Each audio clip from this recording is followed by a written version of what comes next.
వాళ్లకు తోడుగా నిలబడాల్సిన సమయం వచ్చింది. గ్రామ స్థాయి నుంచి మనం బలోపేతం, మళ్ళీ ఆర్గనైజ్డ్గా బలోపేతం జరగాలి. జిల్లా స్థాయిలోనూ, మండల స్థాయిలోనూ, గ్రామ స్థాయిలోనూ, ప్రతి స్థాయిలోనూ కూడా మనమంతా కూడా క్యాడర్ను మొత్తం ఏకం చేయాలి. ఆర్గనైజ్డ్ పద్ధతిలోకి తీసుకొని రావాలి.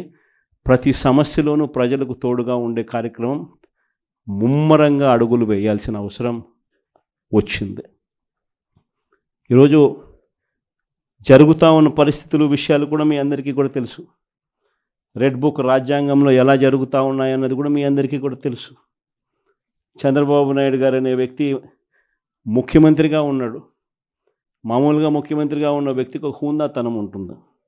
ఈ మనిషికి ఆ హుందాతనం లేదు. ఈ మనిషికి ఏదైనా కూడా తాను ముఖ్యమంత్రి కాబట్టి ఏ పదవైనా తనకే కావాలి, తనకు సంఖ్యాబలం లేకపోయినా తనకే కావాలి అన్న అహంకారంతో ఈరోజు చంద్రబాబు నాయుడు రెడ్ బుక్ పాలన సాగిస్తూ ఉన్నాడు. 57 చోట్ల జరిగితే 7 చోట్ల ఎన్నికను వాయిదా వేశారు. ఎందుకనంటే అక్కడ చంద్రబాబు నాయుడుకు గెలిచే వాతావరణం కనిపించక ఆ 7 చోట్ల ఎన్నికలు వాయిదా వేశాడు. మరో 50 చోట్ల ఎన్నిక పెట్టని పరిస్థితి, పెట్టాల్సిన పరిస్థితిలో, ఖచ్చితంగా పెట్టాల్సిన పరిస్థితిలో, ఎన్నికలు జరపాల్సిన పరిస్థితిలో జరపాల్సి వచ్చింది. ఆ వచ్చిన చోట్ల కూడా 50 చోట్లలో 39 చోట్ల వైఎస్ఆర్సీపీ క్యాడర్ తెగింపుతో గట్టిగా నిలబడింది. నిజంగా ఆ తెగింపు వైఎస్ఆర్సీపీ క్యాడర్ చూపించింది కాబట్టి చంద్రబాబు నాయుడు గారు ఏమీ చేయలేకపోయాడు. ఎంత దారుణంగా చంద్రబాబు నాయుడు గారు అనే వ్యక్తి ప్రవర్తిస్తూ ఉన్నాడు అన్నదానికి నిదర్శనం. ఎక్కడా కూడా చంద్రబాబు నాయుడు గారికి మెజారిటీ లేదు. ప్రతి చోట కూడా వైఎస్ఆర్సీపీ కోవిడ్ తర్వాత జరిగిన ఎన్నికలు, అంటే 2 ఏళ్ల తర్వాత జరిగిన ఎన్నికల్లో, 2.5 సంవత్సరం 2.5 సంవత్సరం తర్వాత ఎన్నికలు జరిగాయి. ఆ ఎన్నికల్లో వైఎస్ఆర్ కాంగ్రెస్ పార్టీ స్వీప్ చేసిన పరిస్థితులు మనందరికీ కూడా తెలుసు. ఎక్కడా కూడా చంద్రబాబు నాయుడుకు బలం లేదు. బలం లేకపోయినా కూడా చంద్రబాబు నాయుడు గారు ఆయనకున్న అహంకారంతో ప్రలోభాలు పెడుతూ, భయపెడుతూ, విచ్చలవిడిగా ఏ రకంగా చంద్రబాబు నాయుడు గారు రెడ్ బుక్ రాజ్యాంగంలో ప్రతి పదవి తనకే కావాలి అని చెప్పి తపన పడుతూ చంద్రబాబు నాయుడు గారు ఏ రకంగా చేశారు అన్నది మనమంతా కూడా చూసాం. ఎందుకు చంద్రబాబు నాయుడు గారు ఇవన్నీ చేస్తూ ఉన్నారు అన్నదానికి ఒక్కొక్కసారి నాకు అర్థం కాల.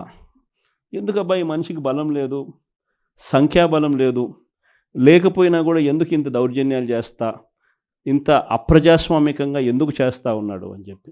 ఎందుకు చేస్తూ ఉన్నాడో తెలుసా? కారణం వైఎస్ఆర్ కాంగ్రెస్ పార్టీ అంటే చంద్రబాబు నాయుడుకు భయం. వైఎస్ఆర్ పార్టీ కార్యకర్త అంటే చంద్రబాబు నాయుడు గారికి భయం. ఎందుకనంటే చంద్రబాబు నాయుడు గారు సూపర్ 6 ఫెయిల్ అయ్యాడు, సూపర్ 7 ఫెయిల్ అయినాడు. చంద్రబాబు నాయుడు గారి పాలనలో వ్యవస్థలన్నీ కూడా పూర్తిగా నీరు గారిపోయినాయి. ఇలాంటి పరిస్థితిలో ప్రజలందరూ కూడా తెలుగుదేశం పార్టీకి సంబంధించిన క్యాడర్ ఎవరూ కూడా ప్రజల దగ్గరికి వెళ్ళే పరిస్థితి లేదు. చంద్రబాబు నాయుడు గారి క్యాడర్, ఆయనకు సంబంధించిన ఎంపీటీసీలు కానీ, ఆయనకు సంబంధించిన కార్యకర్త కానీ ఎవరైనా కూడా ప్రజల దగ్గరికి వెళ్తే ఇంట్లో నుంచి చిన్న పిల్లలు సైతం క్యాడర్ను కూడా తిరగనిచ్చే పరిస్థితి ఉండదు. క్యాడర్ను సైతం, చిన్నపిల్లలు సైతం ఇంటికి పోతూనే మా 15,000 సంగతి ఏమిటి అంటారు. అమ్మలు మా 18,000 సంగతి ఏంటి అని అంటారు. వాళ్ళ అమ్మలు మా 48,000 సంగతి ఏమిటి అంటారు.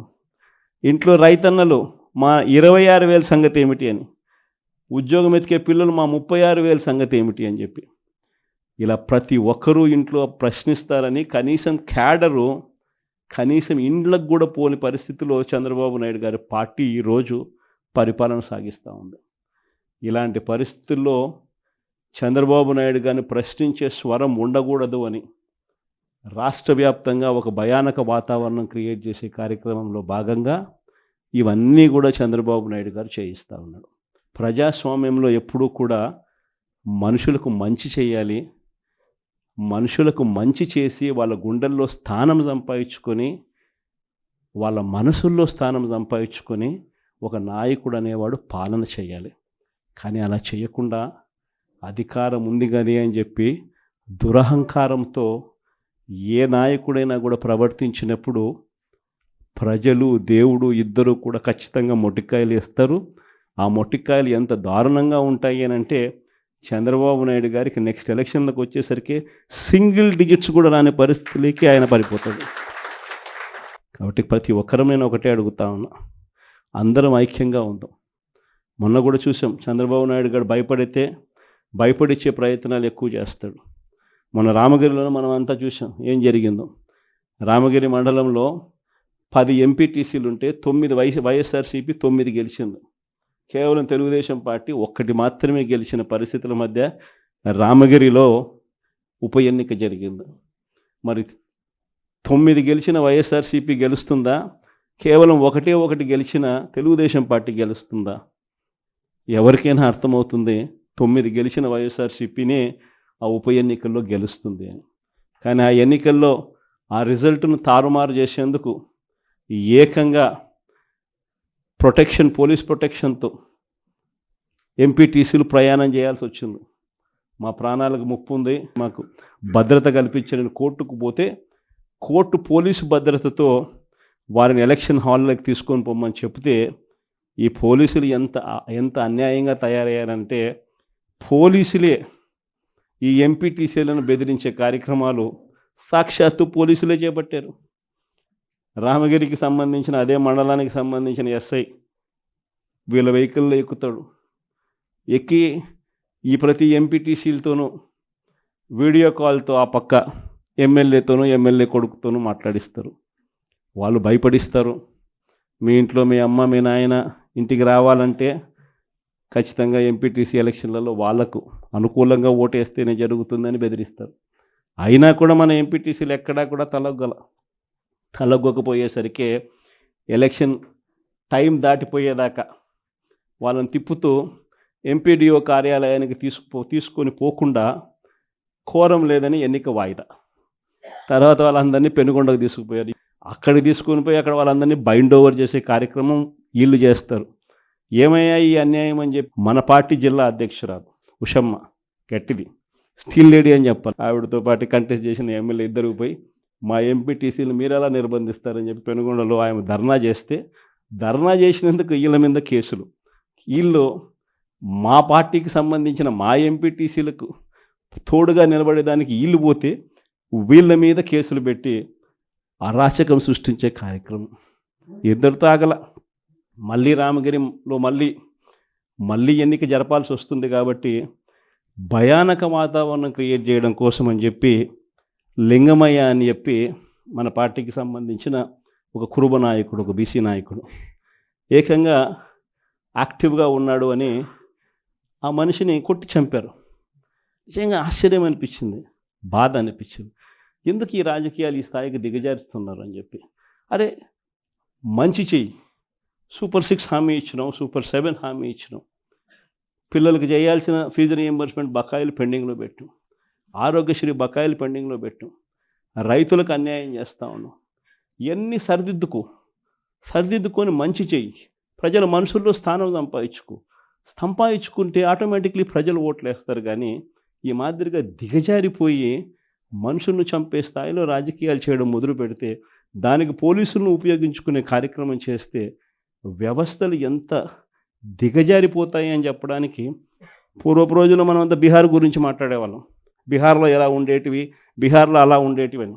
ఈరోజు బీహార్ గురించి మాట్లాడాల్సిన పనుల ఆంధ్ర రాష్ట్రం ఎలా ఉంది అని చెప్పి చూస్తే బీహార్ను మించిపోయిన పరిస్థితిలో ఆంధ్ర రాష్ట్రం కనిపిస్తూ ఉంది ఈరోజు ఆంధ్ర రాష్ట్ర పరిస్థితి. ఇలాంటి పరిస్థితుల మధ్య మనం యుద్ధం చేస్తూ ఉన్నాం. మీ అందరికీ నేను ఒకటే చెప్తా ఉన్నా, కష్టాలు శాశ్వతం కాదు. ఒక చీకటి వచ్చిన తర్వాత ఖచ్చితంగా వెలుతురు వస్తుంది. ఇది ప్రతి ఒక్కరం గుర్తుపెట్టుకోండి. చూస్తూ కన్ను మూసుకుంటే 3 ఏళ్ళు కూడా అయిపోతుంది. ఈ 3 ఏళ్ళు మాత్రం గట్టిగా తోడుగా నిలబడండి, నాకు తోడుగా నిలబడండి, ప్రజలకు తోడుగా నిలబడండి. ఆ తర్వాత మళ్ళీ వైఎస్ఆర్ కాంగ్రెస్ పార్టీ మళ్ళీ అధికారంలోకి ఖచ్చితంగా వస్తుంది. ఈసారి జగన్ 2 పాలన ఖచ్చితంగా జరుగుతుందని మాత్రం చెప్తాను. ఈసారి జగన్ 2 పాలనలో మాత్రం ప్రతి కార్యకర్తకు మీ జగన్ తోడుగా ఉంటాడని ఖచ్చితంగా చెప్తాను. కాబట్టి ఖచ్చితంగా ఈ 3 ఏళ్ళు ప్రజల తరపున నిలబడదాం, ప్రజల కోసం పోరాడదాం. విలువలు, విశ్వసనీయతతో కూడిన రాజకీయాలకు వైఎస్ఆర్ కాంగ్రెస్ పార్టీ కేర్ ఆఫ్ అడ్రస్గా ఎప్పటికీ నిలుస్తుందన్న సంకేతం